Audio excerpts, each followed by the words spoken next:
Because the more that you shift your focus towards what's happening in another lane, little by little, you start turning the wheel. You're not even doing it intentionally. Your attention is an investment. I wish I had some people in here who tried to live wrong. Like I was the best at doing bad, but God wouldn't let me get out of my lane. Who am I that you are mindful of me? Little old me, God, I barely paid attention to you. The enemy didn't stuff the fruit down her mouth. All he did was divide her attention. David said again in Psalm, if I make my bed in hell, you'll be there. Which means that he's not just God when you're doing everything right.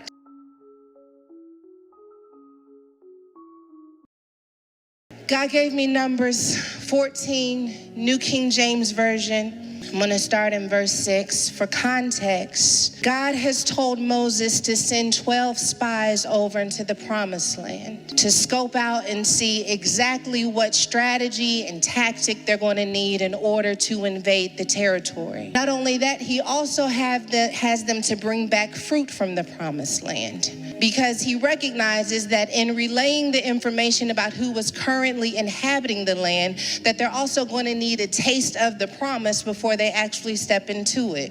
Sometimes God lets you visit the promise before you inhabit it. And I believe that part of the reason why God gave me this message is because someone is about to inhabit a place that they've only been visiting.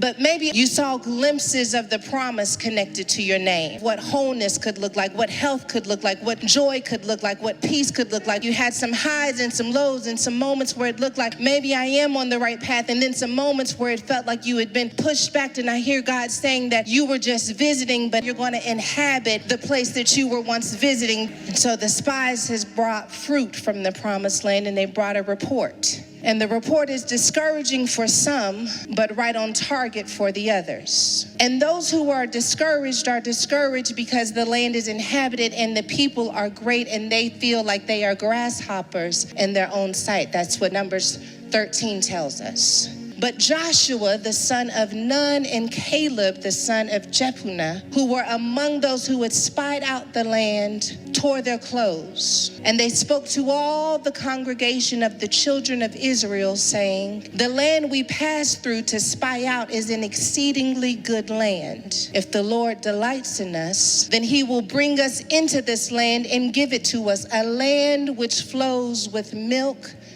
and honey. Only do not rebel against the Lord.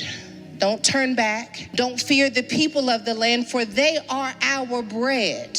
Their protection has departed from them, and the Lord is with them. Do not fear them. And all the congregation said to stone them with stones. Now the glory of the Lord appeared in the tabernacle of meeting before all the children of Israel. Then the Lord said to Moses, how long will these people reject me? And how long will they not believe me with all the signs which I have performed among them? I will strike them with pestilence and disinherit them, and I will make of you a nation greater and mightier than they. When God gets ready to set us up, he creates a lane for us. And our job, our assignment is to do only one thing, and that is to stay in that lane. My husband and I, we're a blended family, and we have 6 children. For the older 4, we've gone through this stage of teaching them how to drive. For my husband and I, we have different teaching methods. He's very thorough in his teaching, and I'm more like a, just like, let's see what happens kind of girl.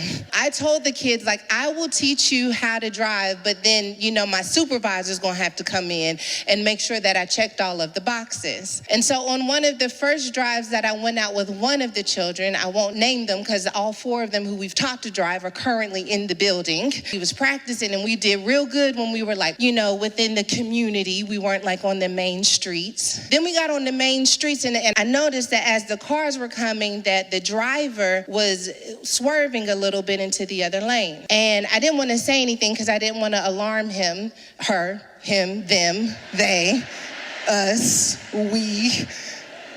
Oof. I didn't want to alarm them, but when they were driving, I just asked once we got to a stoplight, I said, what are you looking at when we're driving? He goes, I'm looking at the cars coming. And I go, and I understand why you would do that, because it is a lot to pay attention to. But if you're going to stay in your lane, you're going to have to stay focused on your lane. Because the more that you shift your focus towards what's happening in another lane, little by little, you start turning the wheel. You're not even doing it intentionally. You just start turning the wheel in the direction of where your attention is.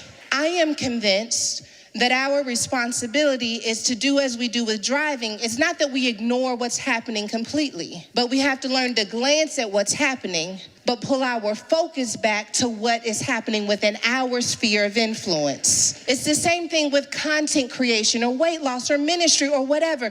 You have to understand what's happening. You have to understand what's moving the numbers, what helps people gravitate, what makes for an easier experience. You have to be willing to look. This is not us being ignorant and blind. You got to do the research. You got to understand what's taking place. But at the same time, you have to understand when it's time for you to bring your focus back to the lane that God has given you so that you can stay in your lane. Your attention is an investment. And what we have to be willing to ask ourselves is, what return am I getting on this investment? The attention that we give to our children, that we give to our spouses, we get an investment back on that. When you stop everything and you look at your partner as if you really care about what they're saying, even if you have to buy some care for what they're saying. There's some things, I'll be honest, I don't care about it, but I care about you.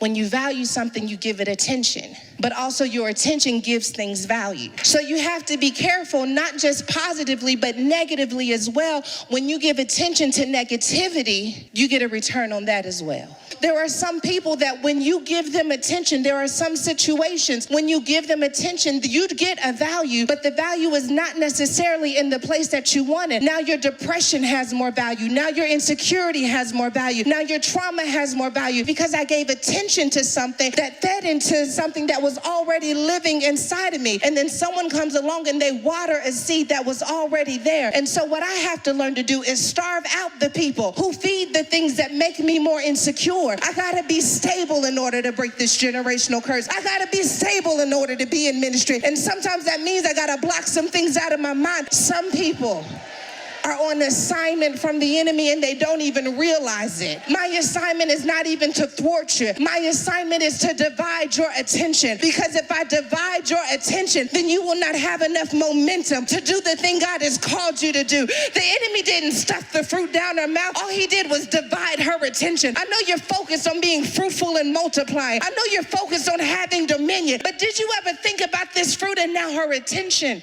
has been divided? And what we learn when we bring our attention back to what God is doing in our lives is that we serve a God who sees us. The blessings didn't just fall into our lives. We serve a God who paid attention to what we needed and gave it to us right when we needed it. In Psalms 8, David said, how is it that this God who considers the heavens and the works of your fingers, the moons and the stars which you have ordained, God, you set the ocean in motion. You put the sun in the sky. You place the stars over the galaxy. Who am I that you are mindful of me, that you pay attention to what I need? Little old me, God, I barely paid attention to you, but you paid attention to me. You knew I wouldn't have the father, but you gave me the uncle. You knew I wouldn't have the family, but you gave me the teacher. God, you didn't just leave me with nothing to pull from. You paid attention to what I needed. God knows how to stay in his lane and your lane too. I can still run the galaxy. I can still sit high and lift it up.